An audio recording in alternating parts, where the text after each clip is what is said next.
dugutigi bulon na o t'a bɔ dugutigiden k'i kunda koko la ne tiɲɛ ne ko bala cogo bɛ di Bokari Tarawele maa min ma tigɛ don go da la e t'a tɔ mɛn tuguni siga t'a la ne bɛ n tigɛ don l'indicateur l'indépendant l'indépendant fasiriba n'o ye Abdoulaye Jara Jarakɛ Bokari Tarawele a ko jamana bɛ sangasigi la Bamanciya wale hali bi a b'an dala dɛ Bokari est-ce que tuguni min ye Bamanciw ye Bokari min ye Ogosagu 1 Ogosagu 2 Sobaneda Bokari Tarawele o tɛmɛnen kɔ jamana cɛmancɛ bolo la Bamanciw wulila tuguni ni ka dugudenw fa fasiriba ko a ko dugu saba bɛ yen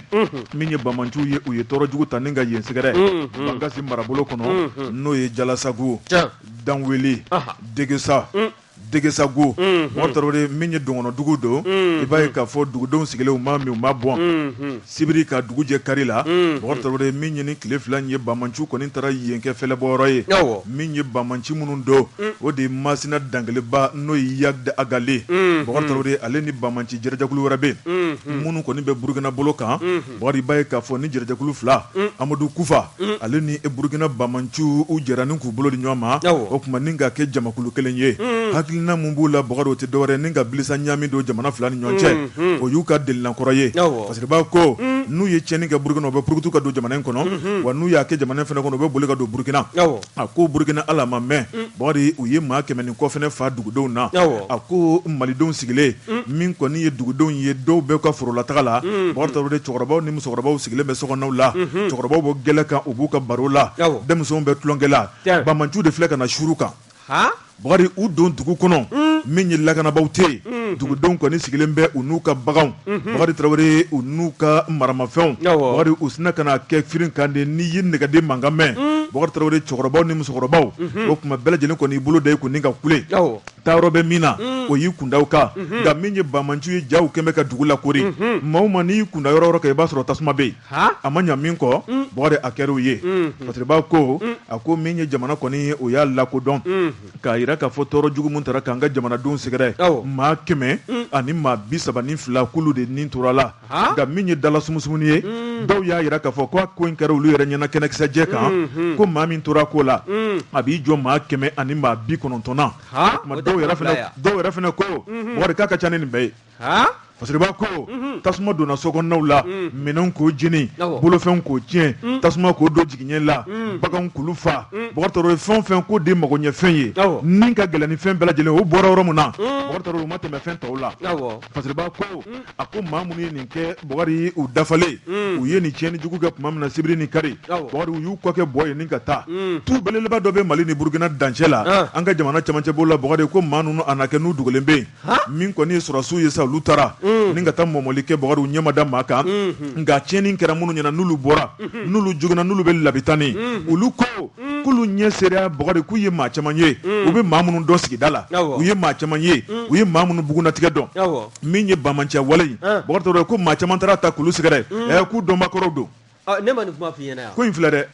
a fɔra aw ye ko ni aw ye maa sɔrɔ y'aw ka dugu kɔnɔ walima aw sigan b'a taabolo la aw ka faamaw ladon a filɛ dɛ bɛɛ b'i sigi k'i da ma kun n ka sira t'a la wa faamaw fana bɛ min fana f'u ye Bɔ Jabate jumɛn dɔgɔkun tɛmɛnlen an ye nin kɔrɔfɔ fɔ an y'a fɔ k'a bɔgɔla dɔn k'u tulola sɔmi k'u ka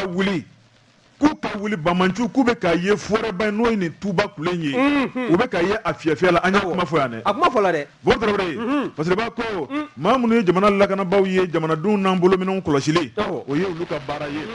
jamana ye communiqué kɛ Bokari k'a yira k'a fɔ fɛn o fɛn kan ka kɛ jamana lakanako la o tɛna kɔli abada olu fan fɛ min ye maafa jugu ye i b'a ye k'a fɔ sɔrɔsiw bɛ mɔmɔli la an bɛ waati min na ko sisan wa sɔrɔsiw ye kalenka di jamanadenw ma maa ye nin tiɲɛni jugu ta ka jamanadenw sɛgɛrɛ o tuma k'u bɛ minɛ k'u kiri min ye sariya tigɛlamɔgɔw ye Bokari k'olu b'u ka baara boloda maa si tɛ tiɲɛni kɛ jamana kɔnɔ ko kɔ bɛ don i la Bokari min ye jamana ye o tuma a sigira sanga kɔnɔna la n'o ye tile 3 sanga ye bi tarata sini araba sini kɛnɛ nɛgɛ kanɲɛ gansan waati o tuma tile 3 sanga ye a bɛ kuncɛ nka min bɛ fɔ malidenw ye n'an bɛ sangasigi la dɔ ka bɔ nisɔndiya kow la n'aw ma dɔ b'a festival la jɔnwa la an laban n'aw filɛ an ɲɛ kɛrɛ ye dɛ banni kɛra jamana kɔnɔ ni banni kɛra jamana kɔnɔ o jamana kan ka sumaya jamana kan ka sumaya an bɛ min f'i ɲɛna dɔw fana sigi bɔ olu k'u kɔn sɛbɛkɔrɔ kɔntan bɛ ko bari ko ni saya fana kɛla ne ma maliden dɔw kɔni ne m'u taabolo faamu subahanallahi i ye adamaden ɲɔgɔn ni ka bɔ 1 2 fo 100 ani kɔ e taalen bɛ sigi ka kɔntanw la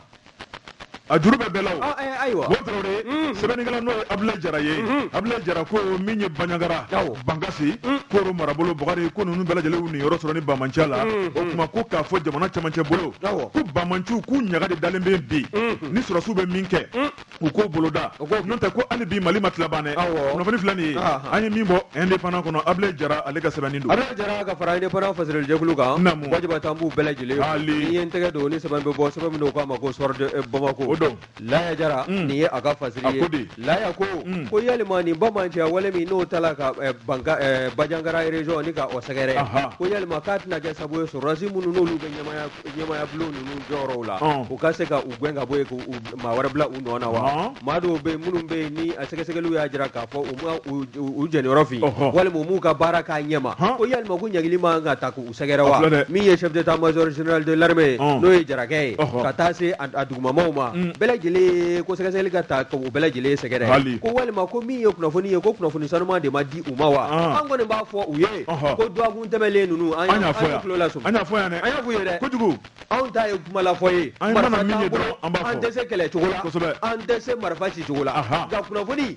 a ɲuman n'an y'o di aw ma a ka baara kɛ n'a ye kosɛbɛ o don dɛ min ye chef d'état major ye a n'a nɔfɛmaw ko sɛgɛsɛgɛli ka ta k'u sɛgɛrɛ n'o ye général Amadu Jara ye wa n'i y'a ta k'a lajɛ nin baara jugu in bɔra ka kɛ Bamancilaka ninnu fɛ ka bɛn kari o sufɛla ma n'o bɛnna juin kalo tile 19 ma wa n'i y'a lajɛ fana min ye kulolasɔmili baaraw ye o baara ninnu kulekan kun bɔra nin yɔrɔ kɔfɔlen in na ka ɲɛsin anw ka jamana marabaaw ma tiɲɛ don min y'anw ka finitigilakaw ye n'o ye forces armées maliennes u bɛ baara la wa jamanaden bɛɛ lajɛlen jɔn bɔ u tɔn kɔrɔ wa min ye u ka wuli ka jɔ ye san bɛ se ka ba bɛ se ka don a la cogo min na o fɛɛrɛw b'a la ka tɛgɛ jamanadenw bɛɛ lajɛlen fɛ k'u senkɔrɔma don nka min ye Jalasagu ka taa se Jamuweli ma ka taa se Dɛrisagu ma ni dugu saba e ko nin Bamancilaka ninnu ka wuli ka jɔ ma ta ka nin yɔrɔ kɔfɔlen ninnu de sɛgɛrɛ wa i n'a fɔ i yɛrɛ datula a la cogo min na mɔgɔ 132 olu bɔra u nin na marifa tɛ u bolo ɲininkali de b'a la ka kɛ fasiri kɛbaa fɛ n'o ye Laya Jara ye sɔrɔ de Bamako kɔnɔna na ko yalima nin bɛ kɛ waati min na dana an ba sagu ka taa se donsolakaw ma olu tun bɛ min nin dɛ ɲininkali bɔn bɛ ka kɛ awɔ n'an y'a ta k'a lajɛ min ye dana masagu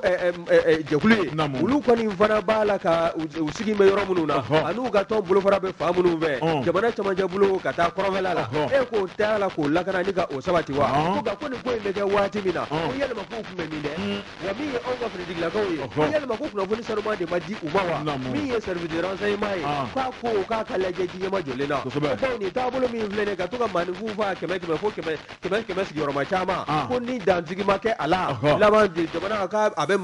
bɛ mandanya bawo n'i y'a ta k'a lajɛ nin Bamanciya wale in a b'a la ka kɛ jɛkulu minnu fɛ bɛɛ lajɛlen b'a kalama min ye Iya Dagali ye ka taa se Amadu Kufa ma olu ka jɛkulu de kɛn bɛ k'u tɛgɛ di Bamanci jɛkulu wɛrɛw ma waasa min ye nin jatigɛ wale ye maaninfinw ka t'u sɔrɔ u sigiyɔrɔw la ka bi u ka k'u faa cogo cɛjugu min ye u ka minɛnw ye min bɛ date minnu bɛ mara yɔrɔ minnu na n'o ye jiginɛw ye ka taa don nin bɛɛ lajɛlen na wa n'i y'a lajɛ fana maa b'a sanga fɛn min ma o de ye Ogosagu falenjuguba min kɛra o sanja ka taa se Sobani da ma wa ko nin hakilina ninnu kan ka maaw bɛɛ lajɛlen sɔmi wa kunnafoni fitinin minnu n'olu bɛ pologoto ka se anw ka finitigilakaw tulo ma dɛ k'o kan k'o deminɛ k'u sigi ni o ye wa u kan ka o minɛ i n'a fɔ kilisika a man ka bɔ u kɔrɔ bawo tulolasɔmili kun tɛ dɔwɛrɛ ye fɛɛrɛ ni dabali minnu kan ka tigɛ o ka tigɛ waasa maa minnu bɛ yɔrɔ kɔfɔlen ninnu n'a fɔra ko maa jugu b'a la ka munumunu nin yɔrɔ in na nin yɔrɔ masinɛ in na min y'anw ka finitigilakaw ye o kan ka munumunu ni zole dali daminɛ ka ɲɛsin o yɔrɔ ninnu ma bawo n'i y'a lajɛ min ye anw ka jamana ye bɛɛ lajɛlen bɛ bɛɛ dɔn wa maa sura in n'a donna jamana in kɔnɔna na bɛɛ lajɛlen b'a dɔn wa laɲini min kɛn bɛ jamanadenw fɛ o de ye jamana a bɛ se ka don bɛrɛ la cogo min na kana ko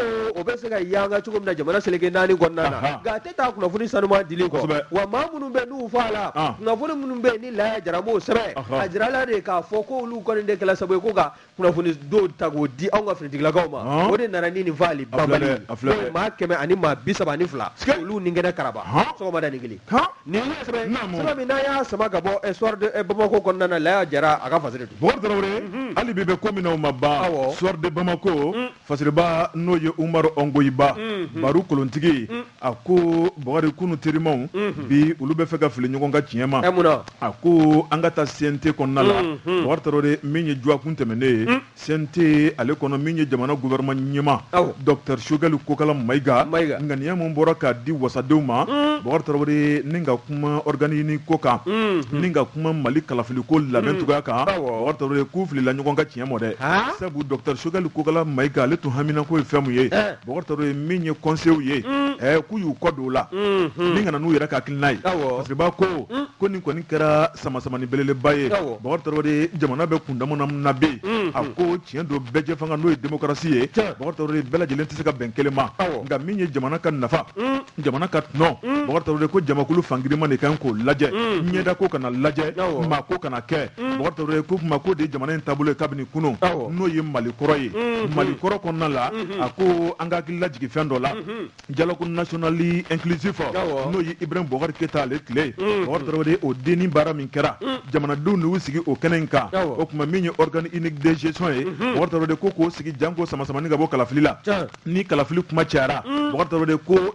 wuludeni kalifa ko jugu a laban k'a bɛ tunun a ko n'i ye ko taabolo lajɛ a ko jɛrɛjɛkulu 3 de bɛ an ka jamana in kɔnɔ minnu bɛ kalafili jaabi bɔ n'o ye CENI ye n'o ye ministère ye ka taa bila cour constitutionnelle la Bokar Tarawele ko a dɔ bɛ dɔ la o dɔ ta nkalon ye dɔ ta ye tiɲɛ ye a ko n'a kɛra kelen ye ni ka dannamaw fara ɲɔgɔn kan Bokar Tarawele a mana kɛ togo o togo jama fangirima mana bɛn min kan o kuma k'ulu de tɔgɔ bɛ fɔ o kuma ɲɛmaya kɔnɔna la a ko min ye o denni ye Bokar sɔnkɛrɛw ma bɛnkɛrɛw kan Mali kɔrɔ kɔnɔ Mali kɔrɔ hakilina tabaw o ko denni baara kuma mun fɔra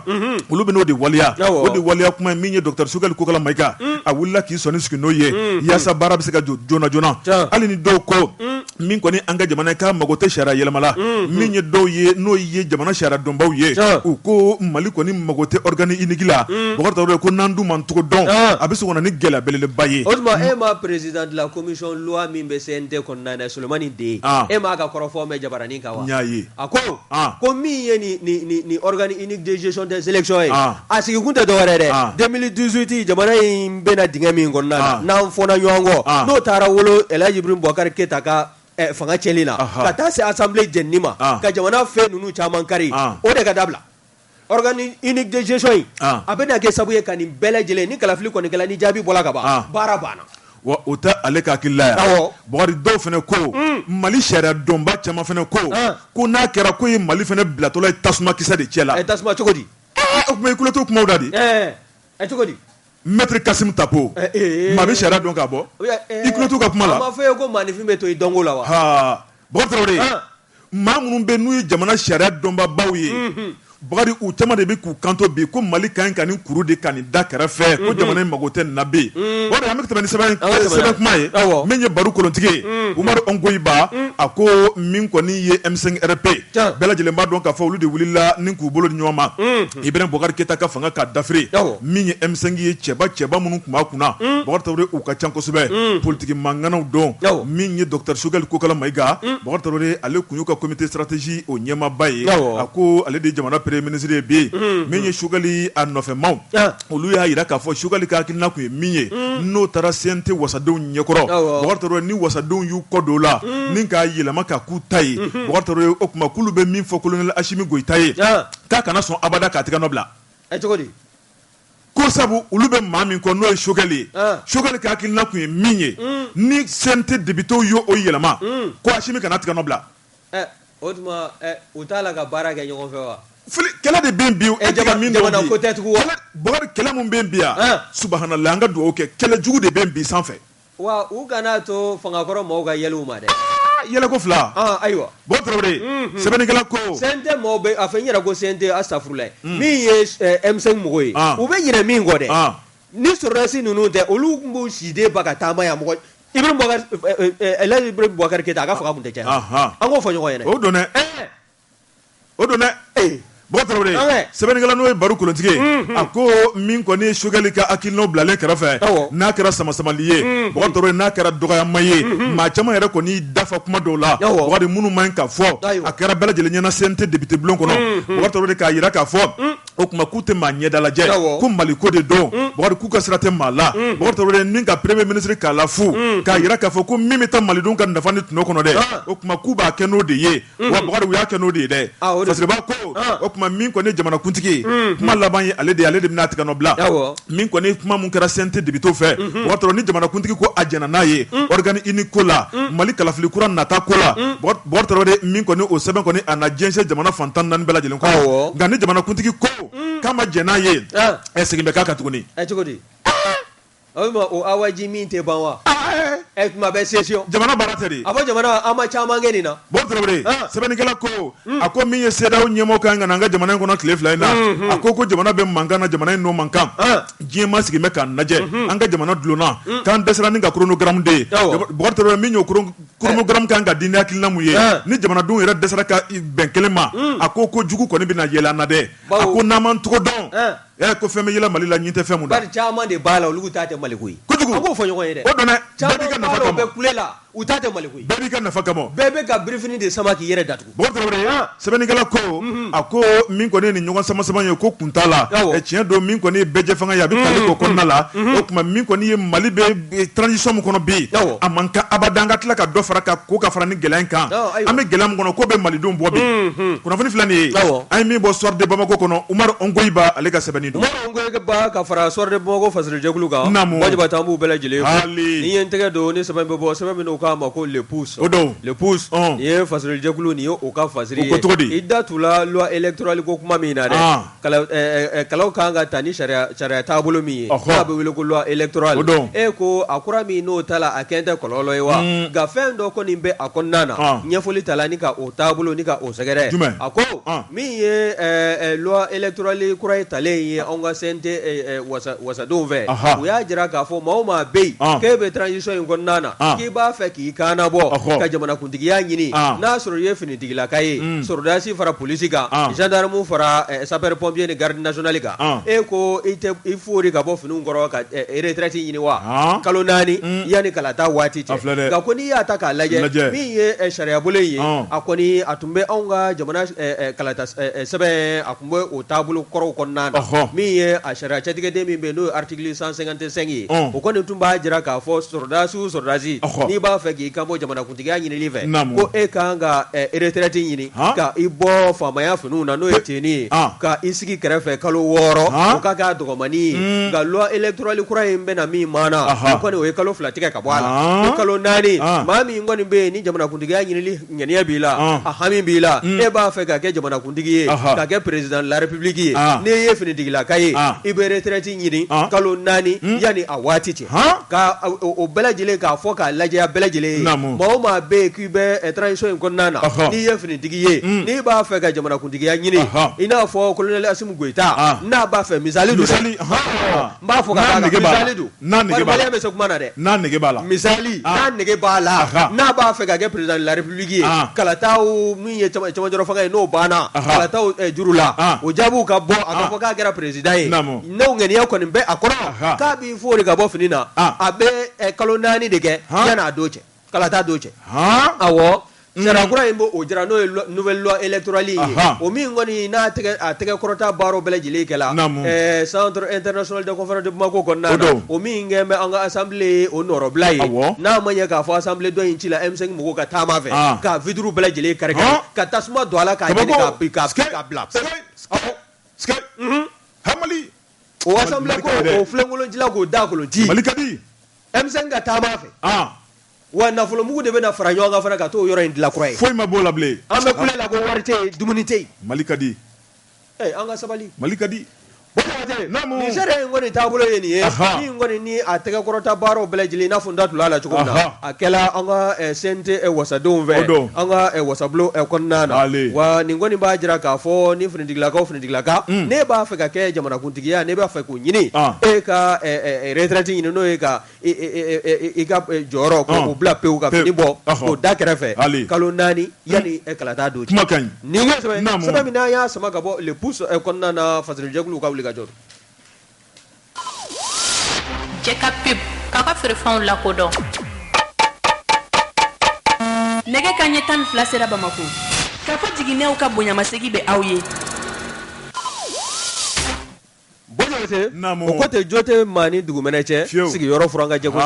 ne ko bala cogo bɛ Bɔkari Tarawele ne bɛ n tɛgɛ don joona joona l'indicateur de renouveau Fasiriba n'o ye AD ye AD a ko hali bi bɛ ko min o ma ban Bɔkari Tarawele an ka to sira tɔ guwan n'o de ye Mali ka transition Bɔkari Tarawele ka taa bila Mali ka kalafili ale ni Amadu mun bɛ Mali da la Bɔkari Tarawele nin bɛɛ lajɛlen bɛ se ka wuli cogo min na ni ka kungo ɲuman fɔ ni ka sira jɛlen k'o di Mali marabaaw ma Fasiriba ko a ko Nigériakaw ka jamanakuntigi kɔrɔ Goodluck Jonathan Bɔkari Tarawele cɛkɔrɔba o kuma k'a sen b'an ka sira kan tuguni cɛkɔrɔba tɔgɔ ka di nka a ka baara de man di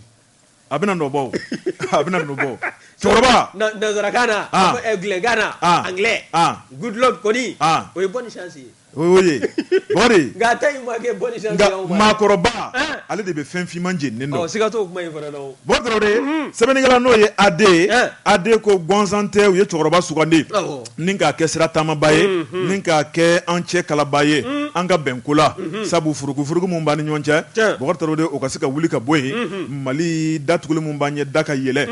a ko Goodluck Jonathan jɔn de y'a sugandi o de ye CEDEAO jamanakuntigiw ye i b'a fɔ ko Nana Akufo-Addo Ganakaw ka masakɛ Alassane Dramane Ouattara Macky Sall o n'a ɲɔgɔnna président olu de y'a sugandi ale min ye jamanakuntigiya kɛ Nigeria kɔnɔ a bɛ segin nafiɲɛbɔ la an bɛ don min na ko bi ni k'a wele ka danaya d'a kan o tuma a ka na an ka sira kɔni k'a taama parce que b'a ko siɲɛ kelen siɲɛ fila min kɔni Goodluck Jonathan ye Bɔkari Tarawele a ka naliw la ta tɛ ka bɔ sisi tɛ ka bɔ Mali marabaaw yɛrɛ nana jateminɛ kɛ cɛkɔrɔba Goodluck Jonathan an k'an kɔ don a la an k'an ka ningama sugandi o taara kɛ Fort Yasinbe Togokaw ka jamanakuntigi o tuma min kɔni Ablaye Diop ye ale cira ni ka taa Fort Yasinbe fɛ yen ale ka kɛ taamasiraba kura ye min ye CEDEAO jamanakuntigi u ko k'u bɛ Fort Yasinbe fo ka waleɲuman dɔn maliyɛnw ye danaya mun ta ka d'a kan o tuma k'olu t'o yamaruya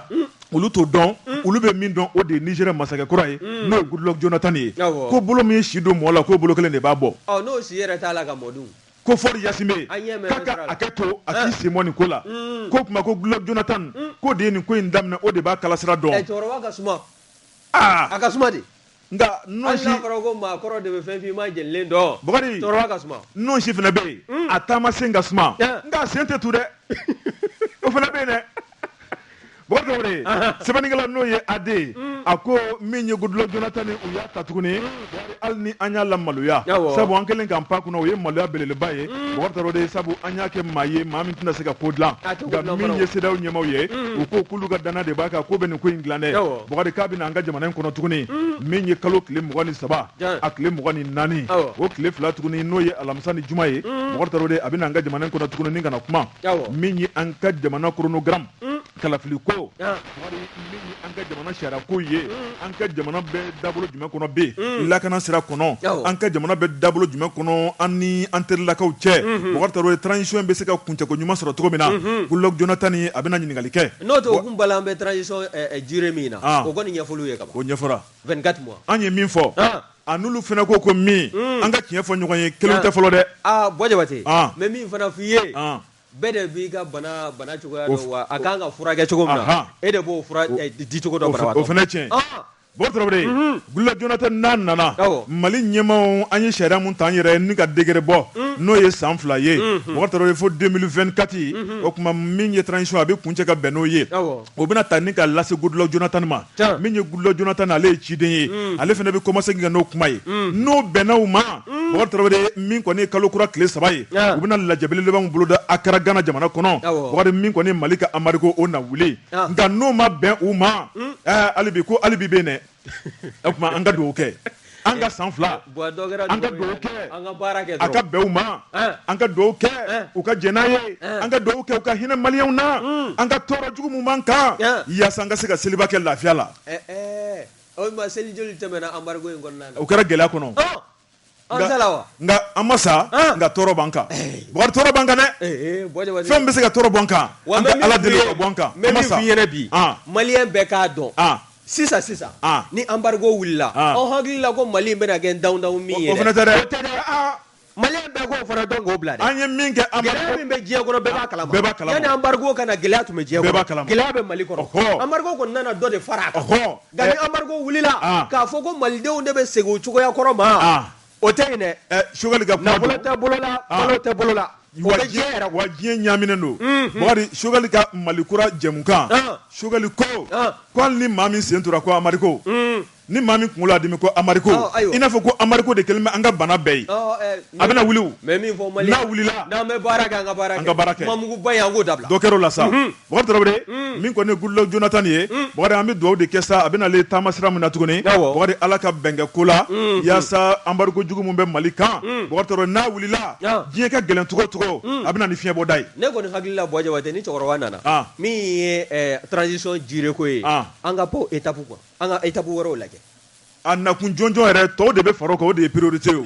kunnafoni filɛ nin ye a ye min bɔ indicateur 5 niveau kɔnɔ Ade ale ka sɛbɛnni don Bakari naamu Ade an b'a fo ni ye n tɛgɛ don ni sɛbɛn bɛ bɔ sɛbɛn min n'o k'a ma ko Nouvelle Horizon o don Nouvelle Horizon maa min ka fasiri ye nin o ye Mahamadou S Traoré ye Mahamadou S Traoré ko min ye anw ka passeport ko min n'o tun bɛ bisi basa la ka taa se an ka carte biométrique ko ma min ye Jean-Yves Le Drian ye dɛ ale min dabara tun b'an dala ɲaɲaɲa n'a kɛ mɛ ministre kɔrɔ ye bi e ko a tun ma wele anw ka jamana kiiribulon na wa n'i y'a ta k'a lajɛ min ye juge d'instruction ye e ko o ma wele bila Jean-Yves Le Drian ma min kɔni n'a tun kan ka n'i jɔ an ka juge ɲɛkɔrɔla la ka ɲɛfɔli kɛ min ye sigida sabanan o tribunal ye n'o ye tribunal de grande instance de la commune 3 justice de Bamako ye n'i y'a lajɛ Jean-Yves Le Drian min ye jalakili sɛbɛn ye o kɔni n do la ka ɲɛsin a ma n'o ye plainte ye jɛkulu fɛ n'o ye faraɲɔgɔnkan jɛkulu ye n'a bɛ wele ko mouvement Maliko n'i y'u ka wulikajɔ lajɛ o kɔni kun ye jalakili sɛbɛn in don ka ɲɛsin Jean-Yves Le Drian ma min ye avril kalo tɛmɛlen o tile 20 wa min ye nin kalo in ye n'o bɛnna kununko ma juin kalo tile 20 san 2022 Jean-Yves Le Drian a kɔni ni ko kun b'u ɲɛma a kun kan ka n'i jɔ anw ka juges ɲɛkɔrɔ u k'a ɲininka bawo n'i y'a ta k'a lajɛ min ye anw ka passeport biométrique o min n'o marché n'a y'o ŋanamu k'a to yan'a ka kɛ ministre des affaires étrangères ye dɛ a tun bɛ ministre de la défense ya min na ka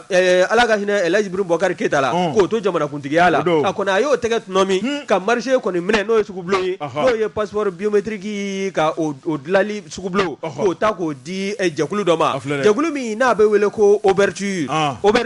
ale kɔni n'i y'a ta k'a lajɛ ale ye kɛnyɛrɛye jɛkulu ye n'a bɛ wele ko entreprise Breton Immédiat ni a to a kɔrɔ o de tun ye ouverture ye wa n'i y'a lajɛ kokura a bɔsila minnu na Jean-Yves Le Drian n'a ka wulikajɔ n'a ka ŋanamu fɛ o de tun ye kanajɛnw fana ka société dɔ ye n'a bɛ wele ko Banknote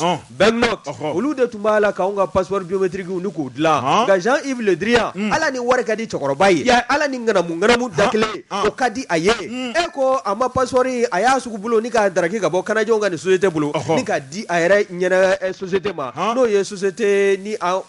ye n datula la n'o de ye Immédiat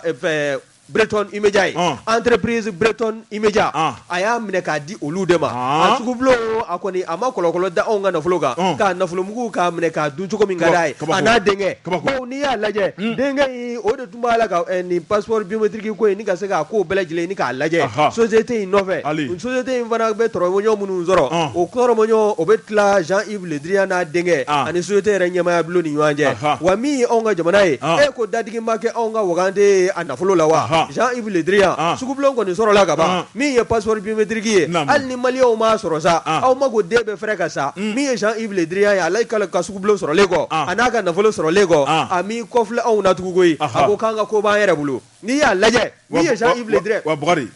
i m'a fɔ ko Jean-Yves Le Drian a n'a denkɛ u bɛ k'an ka nafolo ŋanamu a waati maa minnu fana tun bɛ k'an ŋanamu u nɔfɛ sɛbɛnnikɛla m'o sɛbɛn dɛ u dɔrɔn tun tɛ k'a dun dɛ o dɔlen bɛ o Buwa Jabate an ka procureur min n'o ɲɛsin bɛ foroba nafolo sɛgɛsɛgɛli ma juge anti-corruption kɛ ale kɔni bɛ baara la o an tɛ caman yela sɛbɛnfura ninnu kɔrɔ u tɛ k'a bɔ de o e b'a kalama k'a to dibi la e b'a ye nin gɛlɛya n'a ta o ta wari ba tɛ waganden in kɔnɔ tugun koyi nka fonctionnaire sara ma jɔ sara bɛ ka sɔrɔ cogo di u bɛ ka wɔgɔbɛ de minnu bɛ ka ni u ye jugujuguya kɛ ka nafolo ninnu zalo ka k'u kunna olu de bɛ ka bisi u bɛ ka nafolo lase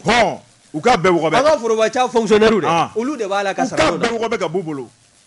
ni de y'a kɛ cogo fɛn bɛɛ to bila fɛrɛ kan o nka u k'u tɔgɔ fɔ an ye o de b'an lafiya u k'u bɛɛ tɔgɔ fɔ kɔrɔtɔlen don min ye Jean-Yves Le Drian ye a ka ban ka n'i jɔ anw ka juges ɲɛkɔrɔ ko yalima juge d'instruction Mahamadu Belko Diko ko yalima k'a bɛna jɛn ni nin taabolo ninnu ye wa ɲininkali bɔn bɛ ka kɛ wa minnu ye jalakili sɛbɛn don ka ɲɛsin a ma ni k'a wele bɔgɔ jɛlen kan n'o ye mouvement Mali ko ye ko yalima olu fana bɛna sigi ka nin ko in lajɛ nin cogo in na wa nka sariya yɛrɛ taabolo la n'i ye maa wele k'a fɔ k'a jalakila ni a ma sɔn ka na i jɔ juge ɲɛkɔrɔ wele ka bɛn wele d'o ma min ye a ka condamnation par contumace ye o de ye ka sariya k'a ɲɛgi hali n'a tigi tɛ yen nka Jean-Yves Le Drian i y'a dɔn waati tɛmɛnlenw na a y'a jira k'a fɔ ko ninnu ka jalakili sɛbɛn n'o ye plainte ye k'ale ma plainte ye nka kɔsa fɛ min ye a ka journaliste n'o y'a ka avocat ye o kɔni ye kɔrɔfɔw bɔ ni k'a sansalama ka laɲini kɛ o y'a jira a ye mun fɔ a ka kɔrɔfɔw la a y'a jira k'a fɔ ko min ye Jean-Yves Le Drian ye a ka avocate n'o ye Delphine Meye ye ale kɔni y'a jira k'a fɔ ko Jean-Yves Le Drian y'a laɲini ko anw ka lasigidenso min bɛ Faransi jamana kɔnɔ n'o ye ambassade Mali ye Faransi ko ale kɔni b'a fɛ min kɔni ye ɲininkali ye n'o bɛ sɛmɛ a la o ka taa kɛ ambassade du Mali la Faransi jamana kɔnɔna na o kɔrɔ e ko e ma plainte ye e ka journaliste la n'o ye ka lafasaliba ye o tilala ka n'i kanto ko ko k'i ka laɲini ko i ka taa ɲininka an ka lasigidenso min bɛ Faransi sidɔnni n'o Bukari plainte yɛlɛ wa a ma ye ye ko fila an kɔni ka juge an sigi bɛ k'u lajɛ yalima Jean-Yves Le Drian n'a sɔrɔla a bɛ Mali sariya sanfɛ ɲininkali bɔn bɛ ka kɛ Fasiri Keba n'o ye Mahamadou S Traoré ye ale kɔni y'a jira ko don janya o janya k'a sebali tɛ Jean-Yves Le Drian ye nafolo min n'a y'a kunu k'i sigi ni a ye a n'a denkɛ k'u kan k'a fɔɔnɔ min y'anw ka nafolo ye a tɛ duntugu k'i sigi n'a ye k'i hakili latigɛ nin kun ye sɛbɛn min n'a y'a sama ka bɔ Nouvelle Horizon kɔnɔna na Mamadou S Traoré a ka fasiri wari an bɛ Mamadou S fo ani sɛbɛnnikɛlaw bɛɛ sɛgɛnnafiɲɛbɔ bɛ Kɔmɔsuruku Kanja an bɛ taa Ahmed fan fɛ an bɛ dɛgɛ min o bɛ bɛn hali ne ko bala cogo bɛ di Bukari joona ne bɛ tigɛ don La Sentinelle fasiriba n'o ye bamananden Bukari a ko mɛnna n ka ko la ani n tora la a bɛɛ lajɛlen bɛ ɲɔgɔn da fɛ a ko ŋanamu a b'a don ɲa a taa dugusɛjɛ ɲa fasiriba ko an bɛ don min na ko bi maa minnu ban bɛ baara ma Bukari maa minnu tan bɛ ka adamadenw tigɛ munumunu k'a da u kɔ Bukari i mɛnna la cogo o cogo i tigɛ bɛ k'i kala ye a ko min ye nin escroc kwalen ye Bukari min ye nin nangaraba ye n'o ye Moïse ye Bukari k'a tora dɔnko la fasiriba ko a ko min ye Moïse ye ale kɔni b'a yira maaw la Bukari ko ale ye technicien ye technicien de bâtiment Bukari min ye chantier n'o bɛ sen na chantier kɔni n'a sera ɲɛfɛ kosɛbɛ Bukari Traoré i b'a ye k'a fɔ a laban n'o ye finition ye ale bɛ se ka na a jɔ cancali k'a yira k'a fɔ sotigi bɛ yɔrɔ jumɛn na ne ye technicien de bâtiment ye ne ka spécialité tɛ dɔwɛrɛ o de ye ka bâtiment ka finition kɛ ni k'a laban ka manugu k'a cɛɲa k'a d'aw ma min ye tulu ye k'olu da so sanfɛ ka décoration dessin dumaniw kɛ ni k'aw ka so k'a diyaw ye k'a diya filɛbaw ye o tuma maa t'o dɔn jamana in kɔnɔ ka ne bɔ min ye Moïse ye Bukari Traoré a b'o de fɔ a nɛn ka di kosɛbɛ Bukari n'a taara don maa min da mulaku Bukari i b'a ye k'a fɔ o tigi bɛ sin ka da la ten k'a yira k'a fɔ nin dalakuma in ka di dɛ o tuma an k'a tigɛ nɔ lajɛ Bukari min y'a tigɛ nɔ lajɛli ye n'aw bɛnna ko la Bukari i b'a ye k'a fɔ min kɔni ye maa min n'o de kɔni ye chèque d'a ma o tuma a bɛ t'o chèque kɔni ta Bukari Traoré min kɔni ye compte dɔ b'a bolo banque kɔnɔ fasiriba ko ŋanamu maa min don tɔgɔ wɛrɛ min b'a la banque la o de ye Adama Kulubali ye o tuma yɔrɔ dɔw fana la Moïse kɛra Adama ye Adama Kulubali yɔrɔ dɔw fana la Adama Kone fasiriba ko o bɛ ye cogo di Adama Kulubali Adama Kone o ti ye o Moïse Bukari Traoré sɛbɛnnikɛla ko n'o ye bamananden a ko Moïse a ka nangaraba minɛn falen don fo ka dama tɛmɛ Bukari a ye maa minnu tigɛ munumunu k'a da u kɔ sojɔlaw Bukari k'a yira k'a fɔ k'ale ye technicien de bâtiment ye Bukari kuncili t'o ban a ko min ye miliyɔn min farala ɲɔgɔn kan Moïse n'a y'i ka wari sɔrɔ ka ban a bɛ taa ka menja boloda a mago t'a kɔ kuma la a b'a kun kɛ tankɔ ye Bukari min ye maa kelen maa fila ye o tuma maaw nana wuli Moïse kama min kɔni ye commissariat de police ye Bukari Traoré i b'a ye k'a fɔ commissaire mun bɛ yen ni o ye commissaire divisionnaire da Fanthiam Kulubali Bukari Traoré u taar'u wakili ta k'ale sɛgɛrɛ ale fana ko o tuma ale ka BR chef BR mun bɛ yen n'o ye cɛ duman ye a t'i nɔrɔ ko la ni k'a dabila Bukari Traoré min kɔni ye major i b'a ye k'a fɔ Major Seydou Sanogo bɛɛ ko a ma ko Papare Papare mɔgɔ Tarawele n'ale kɔni ye ko daminɛ a bɛ nɔbɔ kɔnɔ a ye baara ninnu d'o ma Papare fana ko min kɔni ye Moïse a bɛ sanu a bɛ dugu la k'ale maa min minɛ dantɔ la ko Moïse tɛna ale kɛɲɛ koyi min kɔni Moïse ye Bakari a kan ka sɔrɔ yɔrɔ min na a y'a bɛlɛ Bakari a y'a bɛlɛ i b'a fɔ ko donsokɛ ni sogo Bakari min ye Moïse ye don dɔ a sina k'a ta tigɛ ma k'a yira k'a fɔ ko Moïse an tun bɛ k'e ɲini kabini waati jan Adama Kulubali Adama Kone Moïse parce que b'a ko a ko Moïse minɛna Bakari f'a bɛ yɛlɛ Musa kɛ a ma dig'a la koyi a ko ne kun sigilen bɛ ne nin ye koyi sabu n bɛ baara min na n tɛ baara ɲuman na n m'a dɔn a mɛn o mɛn faamaw bɛ n tigɛ ta o tuma bi n'a ye ne tigɛ ta o ma bali ne la sabu ne kun sigilen bɛ n'o ye an ka taa n ka ɲɛfɔ aw ye o tuma min ye Moïse ye a sigilen commissaire ɲɛkɔrɔ Bakari n'o ye commissaire fan caman Kulubali ye Bakari b'a ye k'a fɔ fɛn o fɛn taara k'a sɛgɛrɛ ɲininkali la a y'a bɛɛ jaabi a ko ni Moïse n tɛ technicien de bâtiment ye dɛ n bɛ ŋanamu de la n ye n ka hakilina ta k'o sɛgɛrɛ k'a sababu kɛ a wari sɔrɔ ka di n nɛn ka di min kɔni ni n ye n ka kuma ta ka maa min sɛgɛrɛ n da kolon don n da sɛbɛnnen don o bɛ se ka bin n ka jɔ kɔnɔ i da kolon don i da sɛbɛnnen o kisi minɛli kɔnɔ ma kalabanji Bakari maa minnu b'u yɛrɛ nɛgɛ k'u bɛ ŋanamu kɛ k'u bɛ se ka kisi faamaw ka minɛli ma fo n'i taara kɛ jamana wɛrɛ Mali kɔni tɛ dɛ n'o tɛ masadaga kɔni o donna wo la Mali kɔni i kolen bɛ wo i bi ka ŋanamu la i tɛ sira ɲuman kan walahi Mali faamaw bɛ tigɛ k'i la k'i ku kɛ kala ye o bɛ kɛ Mali kɔnɔ yan dɛ min ye Moïse ye a tora dongo la Bakari Tarawele Moïse minɛlen o ma sɔrɔ dɔwɛrɛ fɛ maaw kɔni ka plainte de taara ka Moïse sɛgɛrɛ o tuma k'a y'u ka wari kɔni ŋanamu Bakari min a dɔnna k'a fɔ ko Moïse bɛ commissariat kɔnɔ n'o ye Zerakɔrɔ Megitana min kɔni maa caman wulila ka taa Moïse fɛ yen k'an tun bɛ cɛ mun ɲinina o de filɛ nin ye Moïse nin ye de bolo la o tuma Moïse ne fana ka million ŋanamu k'ale ye technicien de bâtiment ye ka taa compte dɛlɛ ni wari maa min taara jɔ commissariat kɔnɔ k'ale ka wari bɛ Moïse la Bakari a bɛ maa 10 ni kɔ bɔ bɛɛ ko Moïse n ka wari minɛ a ma ye tuguni Bakari Tarawele o tuma min ye commissaire ye n'o ye Zerakɔrɔ Megitana commissaire divisionnaire fan caman Kulubali Bakari ale kɔni y'a yira k'a fɔ k'a bɛ min fɔ malidenw ye kan cogo dɔn a baara ta min kɔni ŋanamu ye ko de b'an ka jamana in kɔnɔ Bakari k'a b'a hakili jigin fɛn dɔ la maa dɔ tun kɛmɛ k'i yɛrɛ kɛ policier ni ka mɔgɔw ŋanamu o tuma k'u ye tigɛ da o fɔ policier kan dɔ fana tun kɛmɛ k'a yɛrɛ kɛ gendarme ye Bakari ka maaw ŋanamu u ye tigɛ ta ka dɔ fana kan dɔ fana tun y'a yɛrɛ kɛ EDMSA o baarakɛla ye u y'o fana minɛ dɔ fana tun kɛmɛ k'a yɛrɛ kɛ Orange Money o baarakɛla ye u y'o minɛ dɔ tun kɛmɛ k'a yɛrɛ kɛ recensement kɛla ye u ye tigɛ da o kan dɔ fana tun k'a yɛrɛ kɛ vaccination kɛbaa ye u ye tigɛ da o kan ko maa o maa n'i ye sira jugu fɛn fɛn ta ŋanamu la a bɛ min fara a kan o de ye sunkalo dɔ fana bɛ ne wele k'a ka mobili cɛn bɛ jijɛ ni jɛma ni ɲɔgɔn cɛ k'a bɛ ka taa ɲɔgɔn o mobili tɛ dilan o i kelen wa a ye bɛɛ wele jamana in kɔnɔ yan o mobili tɛ dilan wa o cɛ kelen tɛ yan nin don nin ye ne sɔn jalen suraka magamani b'a da kɔnɔ nɛgɛ bɛ k'o bolo la don dɔ Bakari Tarawele ŋanamu an ka jamana in kɔnɔ a dagosi ka bon wari ŋanamu in tɛ dɔwɛrɛ ye wari nɔgɔmani don wari min sɔrɔ ka di ka mɔgɔw bolo tunun min k'a da kun Bakari Tarawele ka sɔrɔ i ma sɛgɛn i ma wɔsi Bakari Tarawele ko a b'a don ɲɛ a t'a dugusɛjɛ ɲɛ Moïse ka minɛli k'a na ŋanamunakɛla tɔw ladi kunnafoni filɛ nin ye an ye min b'o la Sentinelle la bamananden ale ka sɛbɛnnin don Sentinelle mɔgɔw Bɔ Jabate an b'u bɛɛ lajɛlen fo ni ye tɛgɛ don ni sɛbɛn bɛ bɔ sɛbɛn min k'a ma ko le pouce maa min ka fasiri ye nin ye o ye Yuma ye Yuma ko ɲininkali ka kɛ dɛ ko yalima anw ka kiiribulon tigilamaw n'a ma ɲɛ k'a fɔ dunkojuguya o kɛlɛ b'a la ka kɛ min ye maanifin mana karatɔya ko fana kɛ ko yalima k'o kan ka to ɲagibali ye wa n'a bɛ wele ko impunité n'i y'a ta k'a lajɛ min ye M5 RP ye n'u ɲɛmaaw yɛrɛ bɛ fanga na bi olu ka taama senfɛ El Hadji Ibrahim Boubacar Keita Ala k'a hinɛ yan'o ka fanga ka dafiri i b'a ye k'a fɔ M5 RP ka n'u nɔfɛ mɔgɔw ka taama a kɛla sabu ye min ye assemblée ye ka tasuma don yen na k'a fɔ bɛɛ lajɛlen kari dɔw taar'u y'u armoire belebele ninnu kɔrɔ ka taa n'u ye u ka so wa min ye assemblée kɔnɔna ye fɛn o fɛn kɔni bɛ yen k'e kɛra i ye tabali ye o i ye nban ye o e ye siège ye o fo ni taamakɛla ninnu ma se k'i bɔn ka bɔ i sigiyɔrɔ la u taara n'a bɛɛ lajɛlen ye o taali ma sakɛ min ye tasuma ye k'o bila assemblée la ka document administratif k'a dɔw cɛ ka tasuma don dɔw la n'i ye kɔrɔfɔ in lajɛ min ye ORTM ye anw ka jabarani so jabalaba e ko ma se yen fana na wa min ngoni se fe mobili chama tumbe